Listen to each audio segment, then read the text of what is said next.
Continuando con la exposición, básicamente lo que vamos a ver hoy día es algunos aspectos bastante generales sobre lo que vienen a ser los cambios normativos que hemos tenido en el año 2024. Ahora, cuando hablo de cambios normativos, no solo me refiero a cambios de las leyes, necesariamente. Normalmente los cambios laborales no son tan radicales, ¿no? En los últimos años. Bueno, a partir de la pandemia, como entenderán, había un cambio, pues, de varias normas, pero que quedaron sin efecto cuando otra vez se retomó la actividad presencial. Este año sí han habido algunos cambios importantes que, bueno, vamos a mencionar algunos, no todos, pero más allá también de los cambios legales, hay algunos nuevos criterios que es importante conocer. Recuerden que en casos, por ejemplo, de fiscalizaciones laborales, los criterios que van a tomar en cuenta los inspectores muchas veces se basan en opiniones emitidas, en este caso, por la máxima instancia a nivel administrativo que de la zona FIN, que viene a ser el Tribunal de Fiscalización Laboral. Ese tribunal emite una serie de decisiones, resoluciones, ¿no? Que resultan vinculantes para todos los inspectores, tanto los auxiliares, los propiamente conocidos como inspectores, así como los supervisores inspectores, ¿no? Además, también tengan en cuenta que las sentencias brindadas por el Poder Judicial son decisiones que también de una u otra manera van a obligar a los entes administrativos. Es por eso que con relación a este tipo, ¿no? De situaciones o criterios, ¿no? O interpretaciones, hay que prestar bastante atención, ¿no? Lo que vamos a ver el día de hoy, como ya mencioné, es un poco sobre actualidad laboral. Vamos a revisar, a ver, diapositivas, ¿no? Las que he preparado para el día de hoy. Espero que se puedan ver bien. Voy a agrandar un poco la imagen, ¿ya? Bueno, acá me ha salido no sé qué. A ver, espérense. Ya, creo que no me voy a complicar mucho la vida. Sí, ya. Bien, a ver, primer diapositiva, exigencia laboral del año 2024, ¿ya? Yo he resumido las principales, ojo, hay varias, ¿no? En 4 puntos. La primera tiene que ver con la formalización laboral. Recuerden que hay que adecuar los contratos temporales e incorporar nuevas cláusulas en el caso del teletrabajo. En cuanto a los contratos temporales, quiero precisar que no han habido cambios en cuanto a las nuevas modalidades de contratos de trabajo a plazo fijo, o también conocidas como contratos sujetos a modalidad. Sí han habido algunas sentencias importantes, ¿no? Que hablan justamente sobre la manera de justificar, ¿no? Estos contratos temporales. Eso lo vamos a ver en la siguiente diapositiva, así que esto solo es una introducción. Lo que sí refleja un cambio legal es el contrato de teletrabajo. En el contrato de teletrabajo actualmente se han señalado una serie de modificaciones importantes. Una de las más llamativas es el hecho de que la persona que lleva a cabo el teletrabajo tiene que estar a plena disposición dentro del horario de trabajo de las órdenes que dicte su empleado. Eso quiere decir que no va a poder retirarse del lugar de trabajo, que en este caso en principio sería su domicilio. Este tema obviamente es polémico, también lo vamos a comentar en la siguiente diapositiva. Luego, un punto que también me parece importante comentar es el tema de la seguridad y salud en el trabajo, que aquí mencionamos en siglas como SST. Esta normativa de seguridad y salud en el trabajo tampoco ha tenido una modificación a nivel legal, pero sí quiero destacar que la SUNAFIL ha estado realizando este año fiscalizaciones específicamente sobre 2 puntos. Número uno, la verificación si la empresa cuenta con comité de seguridad y salud en el trabajo o cuenta con un supervisor. Recuerden que cuando la empresa tiene más de 20 trabajadores, corresponde contar con un comité, y si no tiene esa cantidad de trabajadores, o sea, menos o sea, de 20 a menos, estamos hablando que es obligatorio contar con un supervisor. Esta información tiene que ser declarada a través de este registro. Así que si la empresa omite llevar a cabo esa declaración, la SUNAFIL puede sancionarla por no haber cumplido con esta exigencia que es propia del sistema de gestión de seguridad y salud en el trabajo. Por otro lado, otra obligación importante tiene que ver con la actualización de documentos obligatorios. Recuerden que la norma que regula la seguridad y salud en el trabajo exige que que bueno, todo tipo de empresa, ¿no? Cuente con documentos y registros obligatorios. Los documentos hacen referencia, por ejemplo, a la política en seguridad y salud del trabajo, al conocido como el IPER, que es una matriz de identificación de riesgos laborales. También hay un mapa de riesgos, que también es un documento que tiene que ser realizado por un profesional encargado de ver estos temas. También hay un plan anual, ¿no? En materia de seguridad y salud en el trabajo. Esos documentos que acabo de mencionar son obligatorios.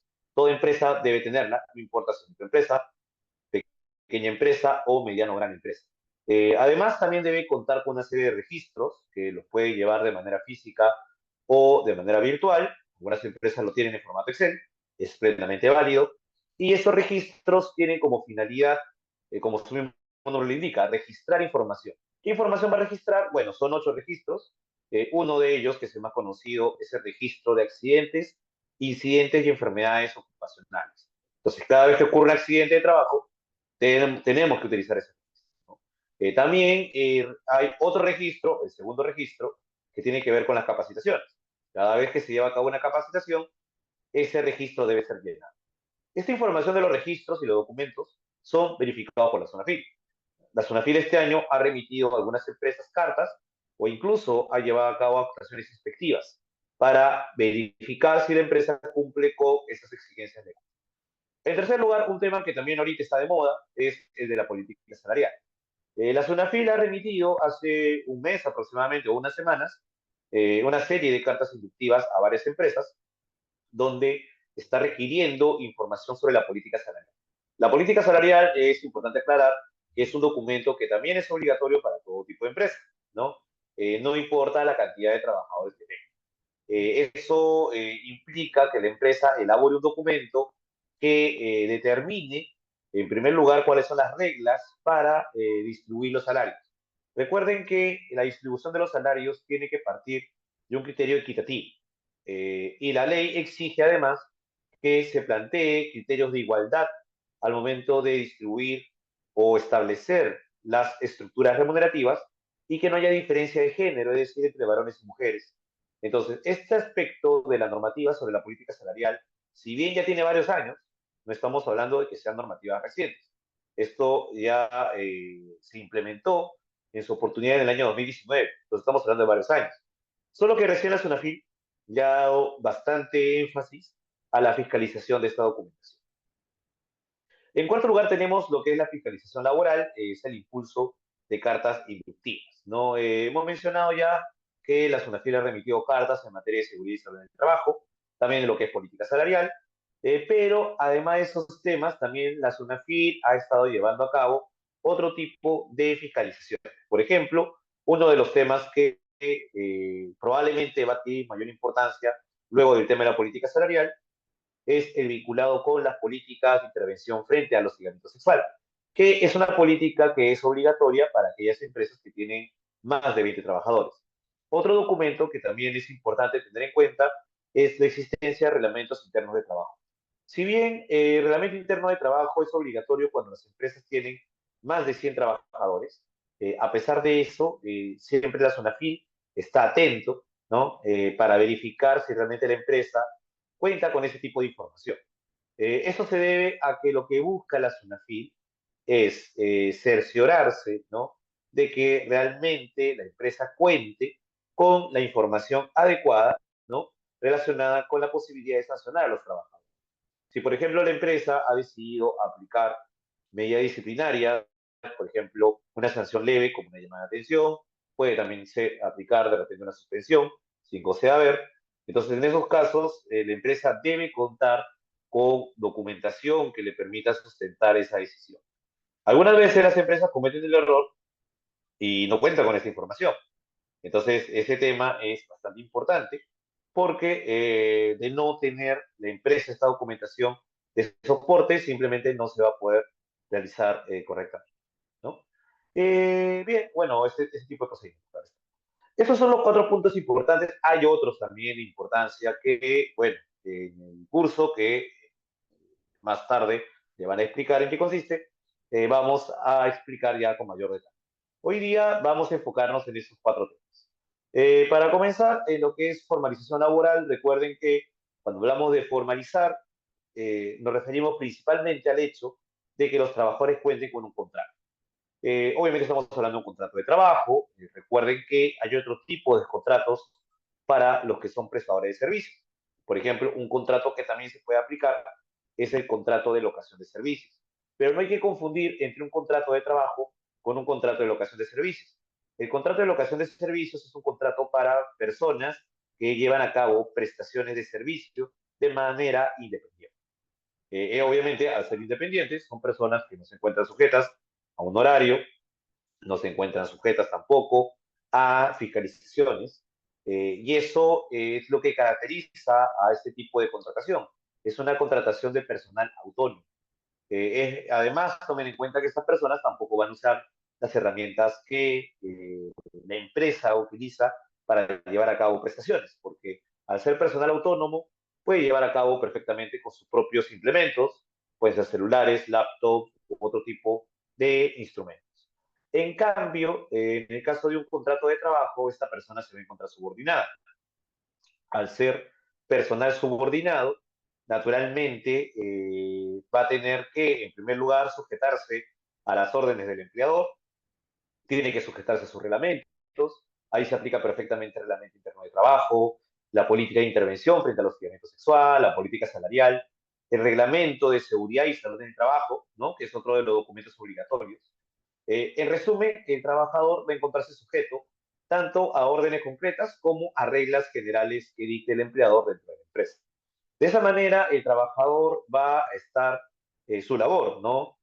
Monitoreada de manera constante, con la finalidad de que el empleador pueda tener las garantías de que se va a cumplir con los resultados de este tipo de actividad. Entonces, hay un mayor control en el contrato de trabajo, hay una mayor presencia, ¿no? De la persona que contrata, en este caso conocida como el empleador, que es la que prácticamente va a marcar la pauta sobre la manera, el lugar y el tiempo en la que debe desarrollarse la actividad laboral. Esto implica, naturalmente, que todos estos compromisos que se entiende que deben ser pactados entre ambas partes, deban ser plasmados en un documento que viene a ser justamente el contrato por escrito. Ahora, cuando hablamos de contrato, no nos referimos, por si acaso, y ese es un error que es común, no nos referimos al documento, ¿ya? Cuando hablamos de contrato nos estamos refiriendo al acuerdo entre las partes. Este acuerdo entre las partes puede plasmarse o puede concretizarse a través de un acuerdo verbal, que esto puede aplicarse, por ejemplo, para los contratos que son de duración indeterminada, o también puede ser un acuerdo por escrito. La ley establece que algunos tipos de contratos, no todos, obligatoriamente tienen que estar plasmados a través de un documento por escrito. Por ejemplo, el contrato a tiempo parcial es un contrato que tiene que ser celebrado por escrito. Los contratos sujetos a modalidad también, ¿no? Entonces, la ley es la que al final marca la pauta sobre este requisito conocido como de escrituralidad, ¿no? Que viene justamente del término escrito, ¿no? No son todos los contratos de trabajo que van a contar con esta exigencia. Ahora bien, en el caso de que usted considere conveniente, más allá de si el contrato es de duración indeterminada o es sujeto a modalidad, más allá de ese análisis, es conveniente que usted tenga un contrato de trabajo por escrito.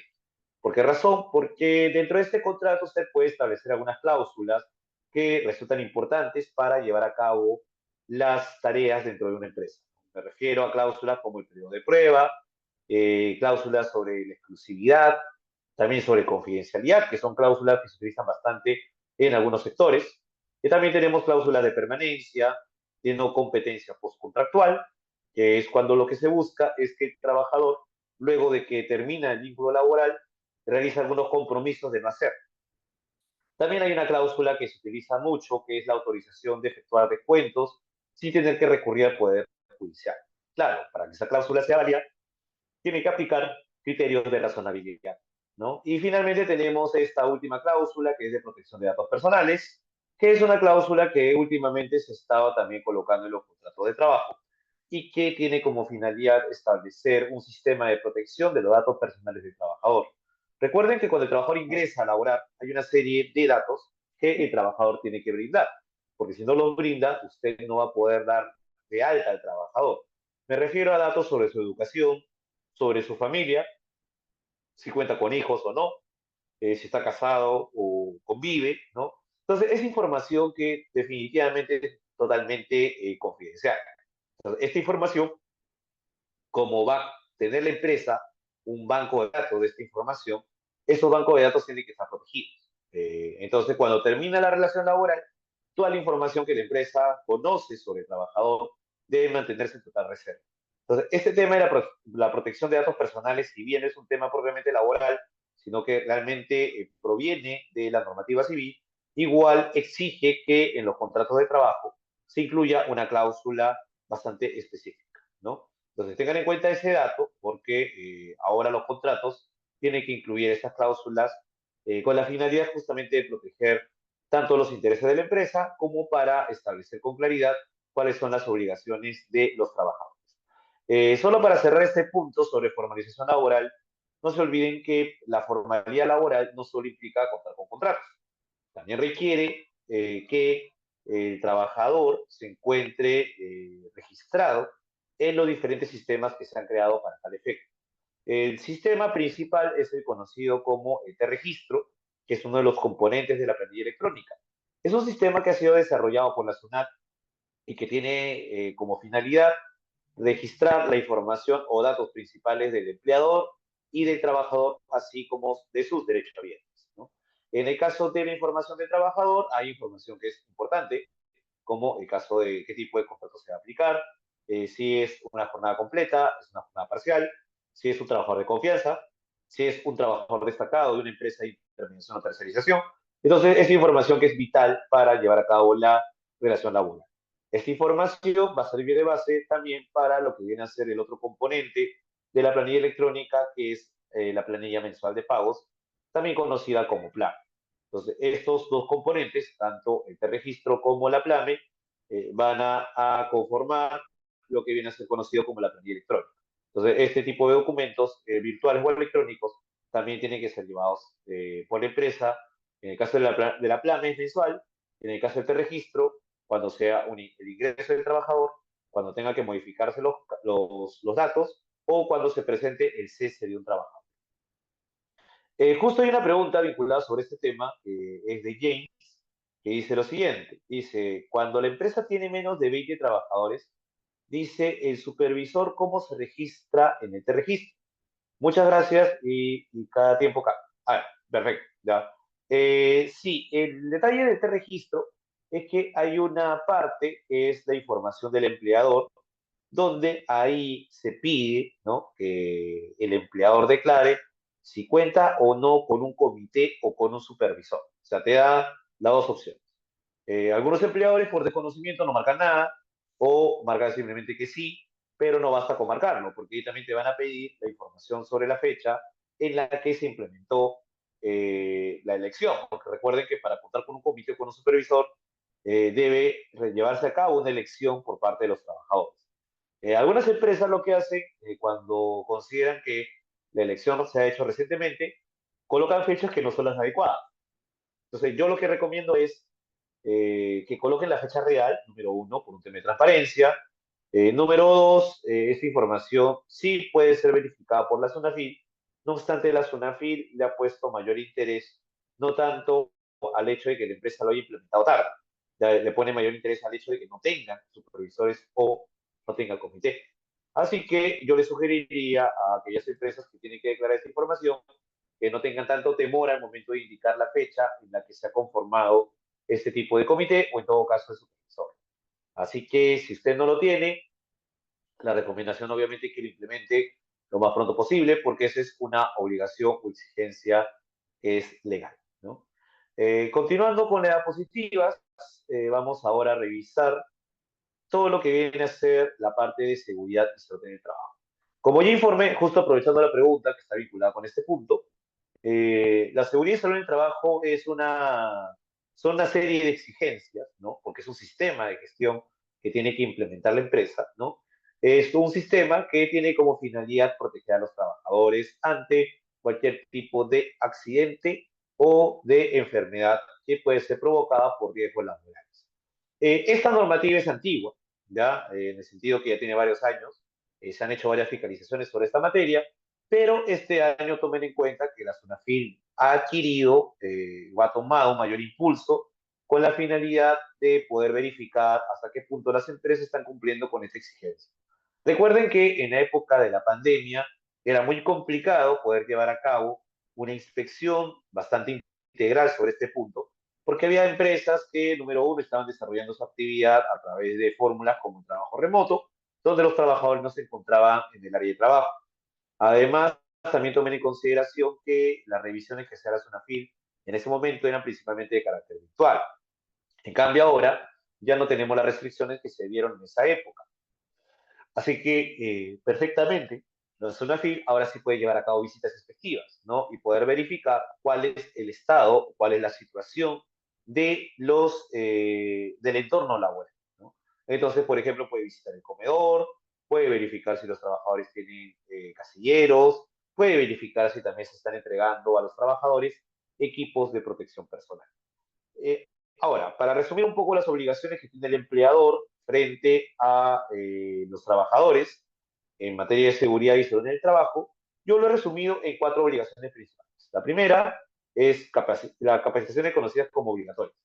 La norma exige que todo trabajador tenga cuatro capacitaciones al año. Ahora, ¿sobre qué tema? ¿No? Sobre temas vinculados a la seguridad y salud en el trabajo. Estas capacitaciones obligatorias al año tienen que llevarse a cabo, en primer lugar, en la jornada de trabajo, tiene que ser asumido el costo por el empleador y además de eso, también la tarea del empleador al momento de llevar a cabo estas capacitaciones es que los trabajadores cuenten, ¿no? Con un certificado, ¿no? La norma no lo dice en esos términos, pero se entiende que tiene que haber un registro que indique que el trabajador ha llevado ese tipo de capacitaciones. Yo sugiero por ese lado que la formalización, para poder demostrar que el trabajador ha llevado esta capacitación, además de llenar el registro, es entregando un certificado a favor del trabajo. De esta manera, el trabajador podría utilizar este certificado como un sustento en el caso de que postule otro tipo de trabajo, si se da un cese, ¿no? Como también le puede servir estas capacitaciones para otro tipo de actividades diferentes a la laboral. Entonces, esta parte es netamente obligatoria y recuerden que todas las empresas deben llevar a cabo estas capacitaciones. En segundo lugar, otra obligación que también es bastante conocida es la de realizar exámenes médicos ocupacionales. Estos exámenes médicos implica obviamente que cuente la empresa con un profesional, no necesariamente tiene que ser contratado por la empresa y que tenga un puesto de manera permanente. Para eso la ley ha establecido supuestos o reglas sobre qué tipo de profesional y cuántas horas debe estar en la empresa, ¿no? En algunos casos lo que hacen las empresas es tercerizar este tipo de actividades y contar de repente con el apoyo de una clínica que tenga especialistas que puedan llevar a cabo esas tareas, ¿no? En el caso de los exámenes ocupacionales, eh, lo que tiene que hacer aquí el empleador es contar con el apoyo de un profesional que va a llevar a cabo los exámenes a los trabajadores en materia ocupacional. Pero recuerden que no todos los exámenes son iguales, porque dependiendo de la naturaleza de la actividad que presta el trabajador, los exámenes pueden ser simples o pueden ser complejos. Los exámenes más simples son del personal administrativo. Los exámenes más complejos son de aquellas personas que llevan a cabo actividades de riesgo. Es más, en esos casos lo que debe hacerse es contratar un seguro, que es el seguro complementario de trabajo de riesgo. Entonces, estos exámenes ocupacionales son obligatorios. Cuando la actividad es riesgosa, tienen que llevarse a cabo al inicio, cada 2 años y al final de la relación laboral. En cambio, cuando la actividad no es de riesgo, esos exámenes se realizan cada 2 años, es decir, son exámenes periódicos. En tercer lugar, tenemos como obligación el hecho de implementar protocolos de seguridad y salud. Cuando hablamos de protocolos, nos referimos a una serie de reglas que resultan necesarias para que el trabajador pueda llevar a cabo su labor dentro de estándares de seguridad y protección de su salud y de su integridad. Ahora, además del reglamento interno de seguridad y salud en el trabajo, no confundir con el reglamento interno de trabajo, son dos documentos diferentes, ¿no? Además de este reglamento, la empresa puede editar una serie de documentos complementarios que se le pueden llamar como protocolos de seguridad. Estos protocolos también pueden implicar el desarrollo de un plan, ¿no? De emergencia, por ejemplo, cuando ocurren sismos, cuando se presentan incendios u otro tipo de incidente, Estos planes tienen que establecer cuáles son las rutas, cuáles son las acciones, quiénes son los responsables, en este caso la brigada, ¿no? Quiénes son los responsables para poder garantizar que los trabajadores no sufran ningún tipo de daño o en todo caso minimizar el tipo de afectación que puede generar este tipo de situaciones, ¿no? Es por eso que es recomendable que las empresas lleven a cabo simulacros con cierta regularidad. Y finalmente tenemos la entrega de equipos de protección, que incluye, como podemos ver en la imagen que está al costado, no solo entregar vestimenta que pueda ser para laborar, implica una serie de implementos dependiendo de la actividad. Por ejemplo, para aquellas personas que desarrollan una actividad que normalmente implica mayor riesgo, ¿no? Se le tiene que entregar un casco, lentes, de repente también mascarillas, botas, guantes, etc. Entonces, estos implementos se van a entregar en la medida de que el trabajador tenga que llevar su labor, obviamente, debidamente protegido, ¿no? Si no se entrega este tipo de protección, el trabajador, que puede estar realizando su actividad de manera bastante informal, podría perfectamente alegar la existencia de un acto de hostilidad, porque se le está exponiendo un riesgo que le puede generar un daño. De repente, no a corto plazo, pero sí a mediano y a largo plazo. Entonces, estos actos que atentan contra la seguridad y salud de los trabajadores, porque no se cumplen con estas exigencias, califican como acto de hostilidad. Frente a un acto de hostilidad, el trabajador lo que tiene que hacer es primero denunciar este acto de hostilidad a través o utilizando una carta y dándole la oportunidad al empleador de poder corregir este acto, ¿no? Para eso la ley exige que el trabajador le dé 6 días naturales a la empresa para que pueda modificar su conducta y de esa manera pueda evitar que siga incurriendo en mayores daños. Si es que no se lleva a cabo este tipo de acción por parte de la empresa, de no seguir ejecutando actos de hostilidad, entonces el trabajador ahí podría recurrir a la SUNAFIL como también al Poder Judicial para denunciar la existencia de ese tipo de acción. Tenemos otra pregunta que es de César, que consulta que a partir de cuántos trabajadores es obligatorio los exámenes ocupacionales. La legislación sobre esta materia no establece una cantidad mínima de trabajadores. Eso quiere decir que más que usted tenga en su empresa un trabajador, ese trabajador debe tener ya exámenes médicos ocupacionales, si no es bajo una actividad de riesgo, cada 2 años, ¿no? Yo entiendo, obviamente, que hay empresas que consideran que esas obligaciones realmente se dan cuando una empresa lleva a cabo actividad de riesgo. Pero tomen en cuenta que incluso en aquellas empresas que desarrollan su actividad requiriendo nada más personal administrativo, ya con eso bastaría, ¿no? Para llevar a cabo estas acciones. ¿Por qué razón? Porque incluso el personal administrativo también puede sufrir daños en su labor. Estos daños de repente tienen que ver con daños visuales, ¿no? No necesariamente físicos. Pueden ser también daños vinculados con el estrés laboral, que si bien en nuestro país todavía no califica como una enfermedad profesional, ya a nivel internacional se han estado estableciendo parámetros donde están reconociendo que esto puede ser calificado perfectamente como una enfermedad ocupacional. Entonces hay que tener en cuenta también estos criterios. Hay otra pregunta de Julio García que dice, para los trabajadores de oficina, ¿qué tipo de equipos de protección debe proporcionar el empleador? Por ejemplo, dice sillas ergonómicas. Exacto, Julio. Cuando es un trabajador de oficina, tomen en cuenta que más que la vestimenta en sí, lo que tiene que otorgarse son equipos que sean adecuados y que eviten cualquier tipo de daño. Por ejemplo, antes las computadoras que se otorgaban a los trabajadores no eran necesariamente laptops. En algunas empresas todavía se otorgan así, con esa versión o formato antiguo. Entonces, ahí hay que colocar protectores de pantalla para evitar generar un daño en contra de los trabajadores.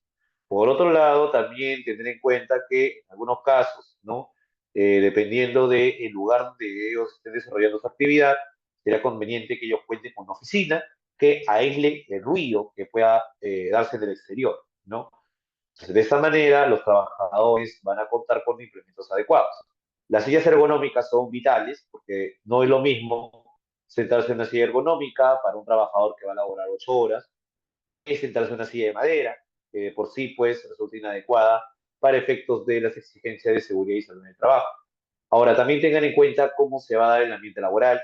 El ambiente laboral debe ser un ambiente amplio en la medida de lo posible, donde no existan objetos que puedan generar algún tipo de daño si el trabajo se resbala o choca con algún objeto, ¿no? Eso también lo verifican los fiscalizadores de la SONAFIL, así como también Defensa Civil. Así que tienen que guardar ciertas reglas vinculadas con el orden de la oficina, ¿no? Entonces, esas son las exigencias básicas que en el caso de los que son de personal de oficina hay que tener en consideración. Luego, cascos no es necesario, lentes no es necesario, guantes tampoco es necesario. De repente, en algunos casos sí convendría utilizar mascarillas, ¿no? Hay empresas que, por ejemplo, cuando hay riesgo de COVID de algún compañero de trabajo, brinda mascarillas para que se dé un sistema de prevención. Entonces, eso también se puede aplicar en casos especiales. Tercera diapositiva, tenemos ahora lo que está vinculado con la política salarial, que es uno de los temas que está siendo fiscalizado por la SONAFIL ahorita mismo.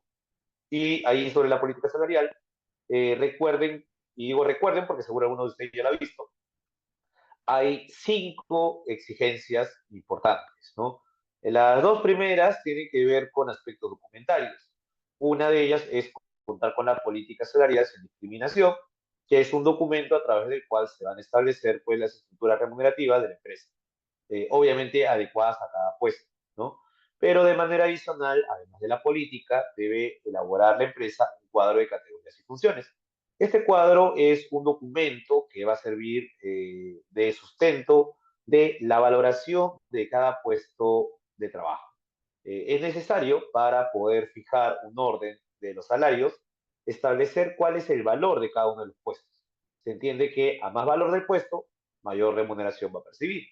Entonces no habría mucha congruencia si un puesto que tenga un valor bajo, a la larga tenga mayor puntaje, dicho, tenga una mayor remuneración que un puesto que tenga un mayor puntaje. Entonces eso es incongruente y eso obviamente puede ser sancionado por la SONAFIL porque no se está cumpliendo una regla de una política salarial coherente. Entonces, estos documentos son obligatorios, por si acaso. La SUNAFIL solo está pidiendo la política salarial y además está pidiendo que esta política se remita a los trabajadores. Entonces, sí es obligatorio que la política salarial se comparta con los trabajadores. En cambio, el cuadro de categorías y funciones, como ahí se va a encontrar las escalas salariales, es información confidencial, así que eso sí no tiene que ser entregado a los trabajadores, solo tiene que ser manejado por el personal que tenga los más altos cargos dentro de una empresa o que vean temas de recursos humanos. Una tercera exigencia es la capacitación laboral de forma equitativa. Hemos hablado de la capacitación en materia de seguridad y salud en el trabajo, pero no es el único tipo de capacitación que tiene que llevar a cabo la empresa. Recuerde que la empresa, cuando un trabajador ingresa, tiene que implementar lo que se conoce como una inducción, para que el trabajador conozca no solo cuál es la manera para realizar su actividad, sino también tiene que conocer cuáles son las reglas que debe cumplir y cuáles son las políticas que tiene la empresa relacionadas con la actividad laboral. Entonces, esta inducción es importante, por no decir necesaria, para todo trabajador. Además, también se pueden llevar a cabo otro tipo de capacitaciones que a la larga van a permitir al trabajador conocer mejor su actividad, además también adquirir nuevas habilidades y conocimientos y de esa manera seguir la línea de carrera que se entiende que la empresa debe tener. Además, hay otra exigencia también que está vinculada con contar con condiciones de trabajo que sean dignas, equitativas y con respeto al trabajador. Esto también es un punto importante que, más allá de que la política salarial lo establezca, es una exigencia que aparte de principios básicos en cuanto al trato de los trabajadores en igualdad. Finalmente, hay una exigencia que en verdad no tiene que ver directamente con la parte salarial, quizás de manera indirecta sí, que es la prohibición de despedir y la prohibición de no renovar el contrato cuando la trabajadora se encuentra en estado de embarazo o esté en el conocido como periodo de lactancia. El periodo de lactancia, quiero aclararles, no confundir con la licencia por lactancia. La licencia por lactancia es de un año, ¿no? En cambio, el periodo de protección por lactancia es de 90 días desde el nacimiento del hijo. Esta norma exige que cuando usted decida despedir a una trabajadora embarazada, analice primero que eso puede significar una contingencia. porque si usted no cuenta con una causa justificada para despedir a la trabajadora, eso va a ser calificado como discriminatorio. Igual sucede en el caso de la renovación del contrato. Si usted decide no renovarle un contrato a una trabajadora en estado de gestación o que esté en el periodo de lactancia, esta no renovación puede ser calificada como arbitraria, si es que no tiene una justificación para llevar a cabo esta no renovación. Entonces, en resumen, aquí la carga de la prueba aumenta porque el empleador va a tener que demostrar que la razón por la cual despidió o no renovó el contrato de una trabajadora en estado de embarazo o en el periodo de lactancia es porque se ha dado una causa objetiva, ¿no?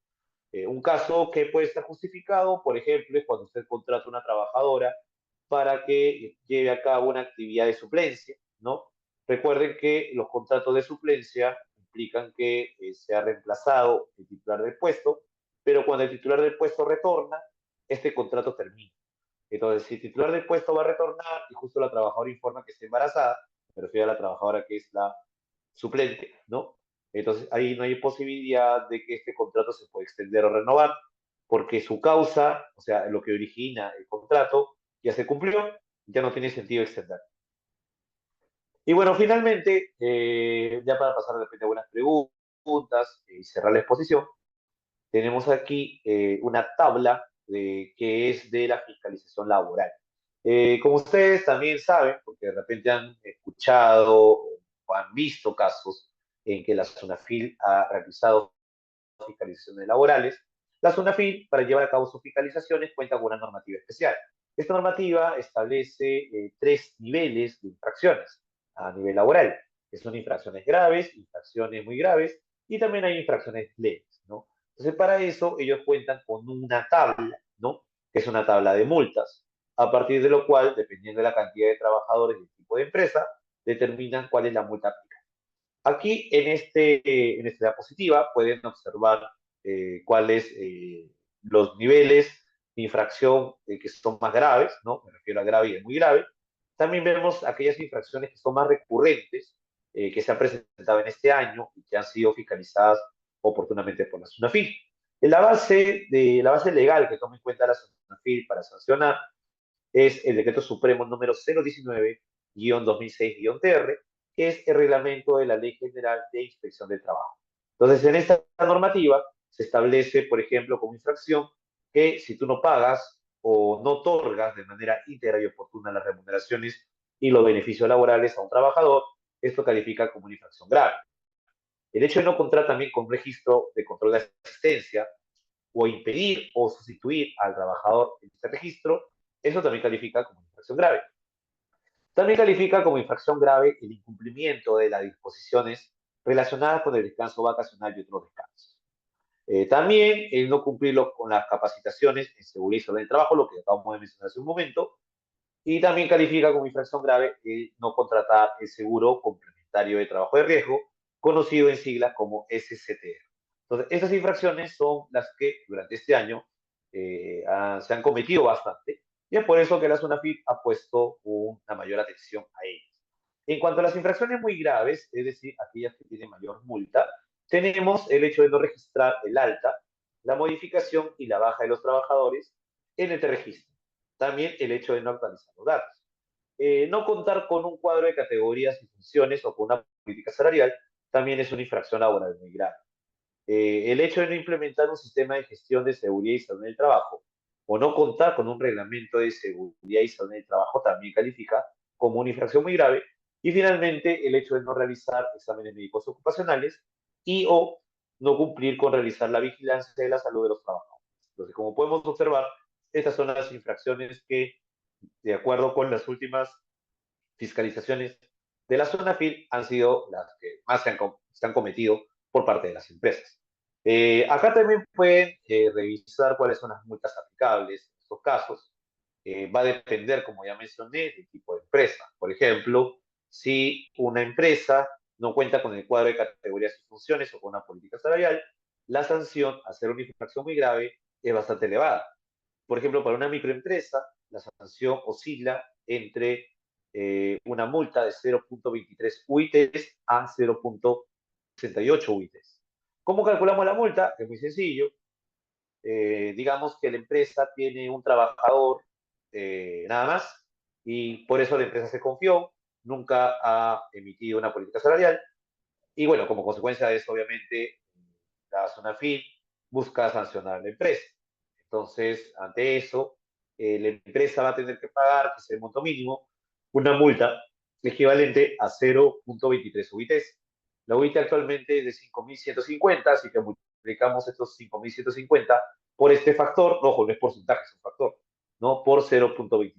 Y de esta manera se da el resultado, ¿no? Como para saber cuánto es el monto de la multa. Entonces, ese es el criterio, o mejor dicho, la forma de calcular estas multas para determinar cuánto es lo que tiene que pagar la empresa.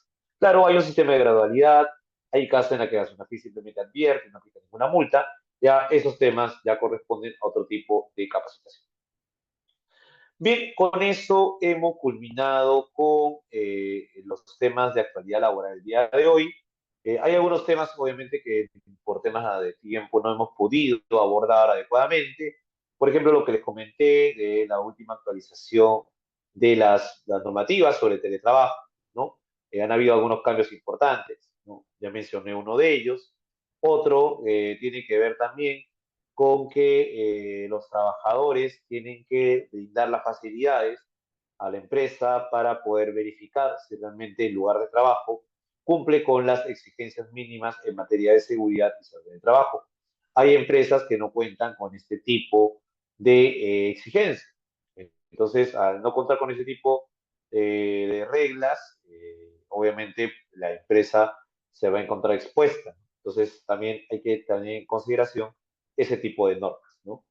Ya todas las demás actualizaciones o criterios nuevos que se han visto durante estos primeros meses del año, ya estamos a más de la mitad, lo vamos a desarrollar en una capacitación integral que justamente se titula Regímenes laborales y también lo que viene a ser actualidad laboral, refiriéndonos obviamente al año 2024.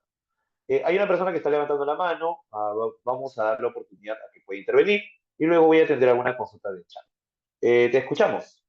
Buenas noches. ¿Me escucha? Sí, buenas noches. Ah, ya, ok. Sí me Rentable, escuchas, ¿verdad? innovador. ¿Quiere intervenir? Sí, mi consulta es que así como has mencionado las diversas cartas que manda la SUNAT o la Sí, ¿me SUNAFIL, escuchas? cualquiera de los dos, quería saber Parece que hay adicionalmente, problemas en cuanto a su audio, porque no logro escuchar. Bien, de hablar creo que tenemos un inconveniente en cuanto a la comunicación. En todo caso, ya dado que no lo puedo escuchar bien, voy a revisar el chat, ¿no? Que tenemos algunas preguntas. En el chat, a ver, han planteado lo siguiente, Ruth dice, respecto a un colegio particular, ¿es necesario los exámenes ocupacionales? Dice, ya que el contrato es menos de 12 meses, de marzo hasta diciembre. Ya, para comenzar, si bien el tipo de actividad que se desarrolla en un colegio es de marzo a diciembre, recuerden que muchas veces hay empresas que se dedican al ámbito educacional que también tienen que atender de repente a los papás o de repente tienen que realizar algunas actividades administrativas. Entonces, ahí puede existir personal que no solo sea de pocos meses o durante una cantidad de meses al año, sino que sea anual, ¿no? También puede haber contadores que lleven a cabo su actividad también de manera anual. Entonces, eso va a depender de la manera como se haya distribuido las tareas dentro de esta empresa. Ahora, dejando de lado eso, si es que cuentan o no con ese personal permanente que deberían tenerlo, ¿no? Igual la norma no distingue entre sectores, así que exige que toda empresa cuente con exámenes médicos ocupacionales. Entonces, si por ejemplo usted contrata a su personal que son profesores y los contrata por 10 meses durante el año, ¿no? Entonces, el hecho de que haya cortes o interrupciones no quiere decir que no deba llevar a cabo exámenes médicos ocupacionales, porque tome en cuenta, una de las características de los contratos laborales es su vocación de permanencia y su continuidad. Entonces, más allá de las interrupciones que se dan simplemente porque no hay actividad escolar o educativa, eso no quiere decir que no se vaya acumulando los 2 años. Entonces, basta que usted cuente del año que ingresaron estas personas 2 años, ya debería llevar a cabo los exámenes médicos ocupacionales. Y si no los ha realizado, tenga mucho cuidado porque la SUNAFIL puede fiscalizar eso y podría sancionar. ¿Ya? Bien, no sé si nuestro amigo o amiga rentable innovador ya puede activar su audio para poder atender su consulta. Parece que todavía no Al- tiene. Aló, buenas Ah, sí. noches. Sí, ¿qué tal? Buenas noches. Y mucho gusto. No, lo que pasa es que adicionalmente a las notificaciones de SUNAT y de SUNAFIL que mencionabas, hay alguna adicional que vi que nos había llegado a la empresa, que se trataba de las empresas que tienen ingresos, pero que no reportan trabajadores en su planilla, que es un tema, pero que está llegando con más fuerza, sobre todo por el tema de las empresas que tienen el tema del perfil de cumplimiento, que están en E y D, y, o sea, tienen ingresos, pero no tienen trabajadores en su planilla. No sé si tienes conocimiento de ese tema. Bueno, en primer lugar, para efectos teóricos, cuando hablamos de una empresa nos referimos a la suma de capital más trabajo. Entonces, si tú estás teniendo ingresos, se debe a que de repente tienes locadores, ¿no? O contrata, o cuentas con personal de otras empresas. Entonces, si tienes locadores que reemplazan a trabajadores, eso es ilegal, ¿no? Así que por ahí hay una observación. O de repente la persona que está llevando a cabo esas acciones son personas informales, ¿no? Entonces son aspectos que desde el punto de vista, ojo, laboral, ¿no? Sí hay que tener mucho cuidado, porque recuerden que toda empresa necesita contar con personal que sea permanente, aunque sea el gerente general, ¿no? Que es un puesto laboral, de dirección, pero sigue siendo un puesto laboral. Entonces, debe haber en las empresas por lo menos una persona, ¿no? Que tenga todas las características de trabajo. Si es que no la tiene, es porque de repente la empresa está utilizando mal los contratos o porque de repente no ha identificado correctamente qué personas deben estar en. Ante eso, las campañas que lleva a cabo tanto la SUNAFIL como la SUNAT ponen ese detalle, ¿no? Es más, las últimas campañas que ha llevado la SUNAFIL, justamente lo que ha hecho es verificar cuánto es la cantidad de locadores de servicios que tiene la empresa. Entonces, cuando la cantidad es muy alta, que ya resulta irrazonable, ha estado enviando cartas inductivas pidiendo información sobre esos locadores. Hay empresas, obviamente, que al final no han podido sustentar tanta cantidad de locadores y han preferido, para evitar que se le apliquen multas, regularizar la situación y declararlos en el registro como si fueran trabajadores, que en verdad es una medida que es la correcta, ¿no? Entonces, eso es lo que te puedo informar sobre ese punto, ¿no? Sobre ese tipo de fiscalizaciones, por lo menos en cuanto a lo que se refiere a la SUNAFID y a la zona, ¿no? Bien, parece que hemos resuelto la pregunta. Ahí justamente la persona que intervino me pregunta si la política o el plan salarial no aplica para locadores. No, no aplica para ellos, porque recuerda que la política salarial hace referencia a una estructura salarial. A un locador de servicios tú no le pagas, por ejemplo, bonos, o no deberías pagarle bonos, comisiones, no debes pagar la asignación familiar, porque ese tipo de conceptos son propios de un trabajador. Entonces, es por eso que los locadores, tú solo le vas a pagar los honorarios, o también se conoce como una retribución, que no está sujeta a las normas laborales. Así que, por ese lado, no evitar entregar políticas salariales a locadores, o en todo caso, considerar dentro de tu política a los locadores, porque ellos no califican como trabajadores.